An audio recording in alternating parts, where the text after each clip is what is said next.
is the hunger, the voice of the genuine, the centering moment. During the time after receiving 238 radiation seed implants, I was reflecting on his words, and these words kept me up that night.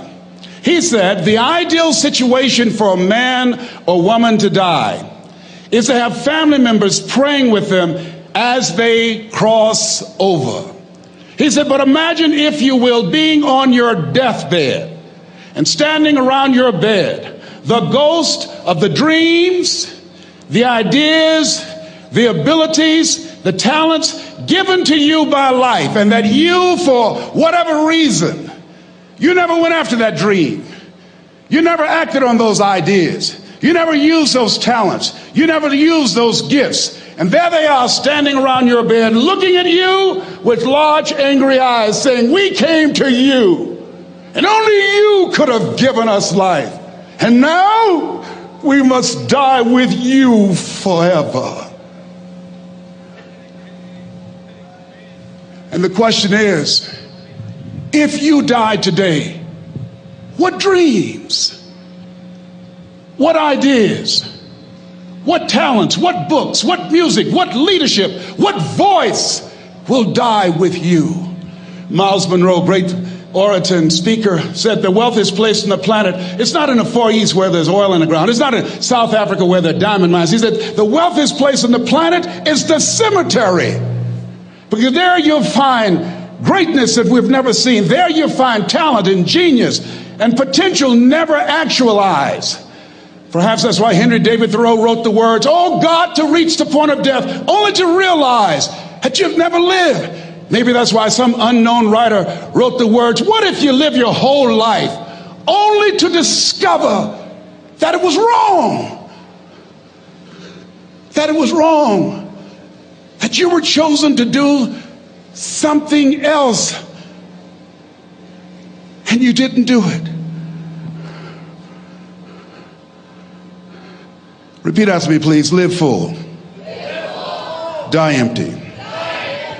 I want you to take some notes and some things, and I want you to think about your goals and dreams in the three categories that I mentioned: personal, professional, and your social contribution. How many of you are serious about your goals and dreams? Raise your hands, please.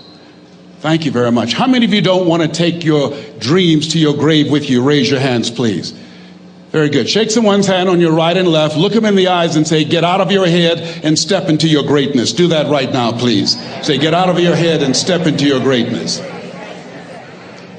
I want you to write this down. Let us say together, as you think about your goals and dreams, let us say together, it's possible. Together, please. Yes, write that down. See, ladies and gentlemen, as an entrepreneur, I've been an entrepreneur for 20 years. This is my 21st year. I could have been speaking and training for 34 years. But for 14 years, I was living in my head. For 14 years, I stopped myself.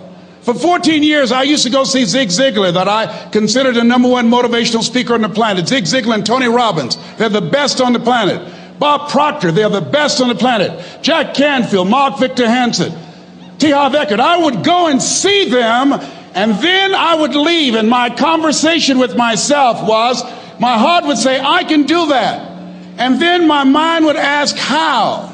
How would you do that, Les Brown? See, when I was in the 5th grade, I was identified as EMR, labeled educable, mentally retarded. Put back from the 5th grade to the 4th grade. I failed again when I was in the 8th grade. I have no college training. And a man changed my life, and I'll never forget his name, Mr. Leroy Washington. He's in his 80s now, and he's blind from glaucoma, but he gave me a different vision of myself. I was in his class waiting on another student. He came in and said, young man, go to the board and work this problem out for me. I said, oh, sir, I can't do that. I said, why not? I said, I'm not one of your students. He said, look at me. Yes, sir. Go to the board and work the problem out anyhow. I said, sir, I can't do that. He said, why? I said, sir, because I'm educable, mentally retarded, sir. I'm in special education. And the students started laughing. They said, that's Leslie. That's not Wesley. He's DT. Wesley is the smart twin. He said, what does DT stand for? I said, I'm the dumb twin, sir. And as the students laughed at me, he came from behind his desk. He looked at me and he said, don't you ever say that again. Someone's opinion of you does not have to become your reality.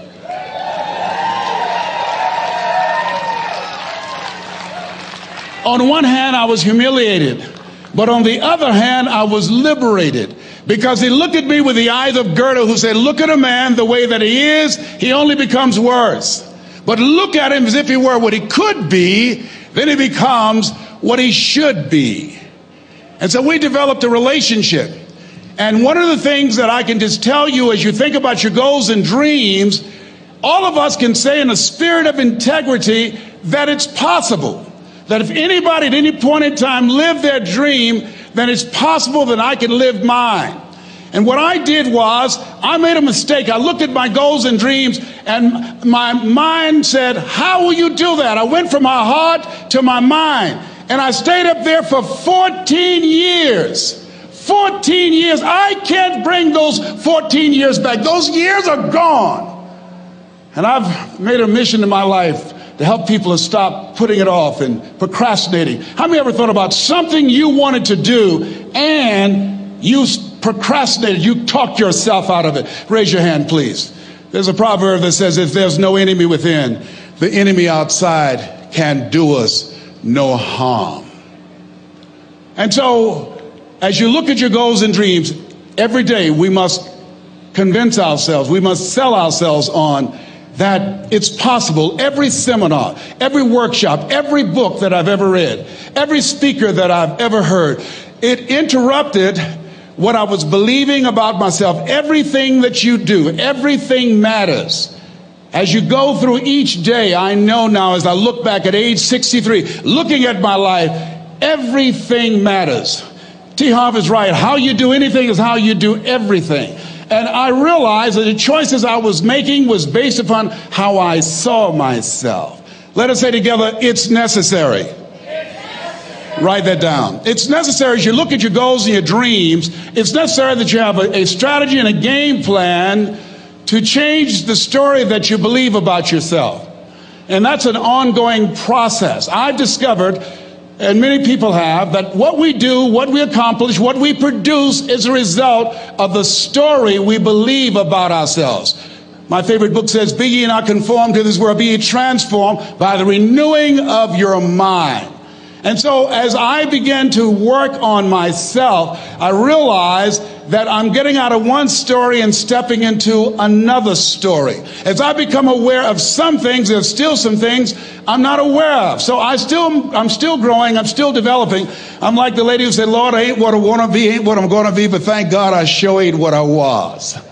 But I realized that you have to work on yourself on a regular basis, and write this down, for mental mindset. For mental mindset and stamina. Because things are going to happen to you. I believe that the reason that most people go to their graves with their talents and abilities and skills in them is because of the fact, number one, many are like me. They didn't know that they didn't know and thought they knew. I thought I knew myself, and I really didn't know myself as well as I thought. I've discovered that sometimes people can take you to a place within yourself that you can't go by yourself. The other reason is I was afraid. I never worked for a major corporation. I wanted to speak for corporations. I was afraid I would be exposed because I don't have a college education. I felt inferior because of the fact that I don't have a college education. I allowed that level of fear of failure to stop me. And because I never had any experience in it, I assumed that I could not do it. I was paralyzing myself by believing and assuming the limited part of myself as opposed to believing that I had something special. You have something special. There's something you want to do. Because you don't know how to do it doesn't mean that you can't learn. I like something that I heard. You don't have to be great to get started, but you have to get started to be great. Repeat after me, please. Leap and grow your wings on the way down. See, the people that will live their dreams, the 2% that will do that, these are, and write this down, become a risk taker. They're risk takers. They don't mind failing. They don't mind making mistakes. They're willing to take life on, take life in the collar.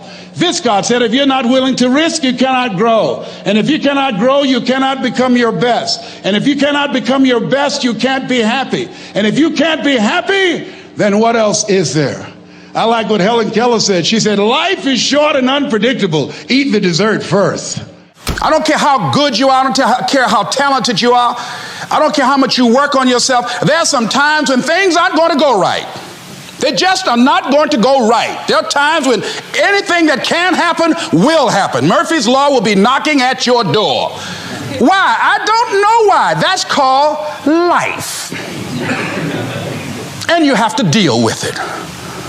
Sometimes your life will be in a slump, just like sports.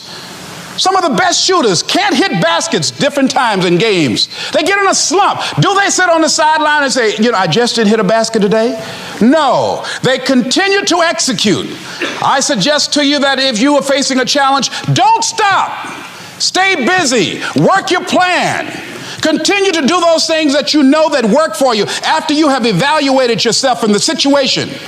Continue to move. Stay busy, stay busy, stay busy. Repeat after me. Help somebody. And help yourself. Because what you give is what you get. Find somebody that you can help so you can forget about you for a moment. See, sometimes the best thing to do is to be. Sometimes you have to just back up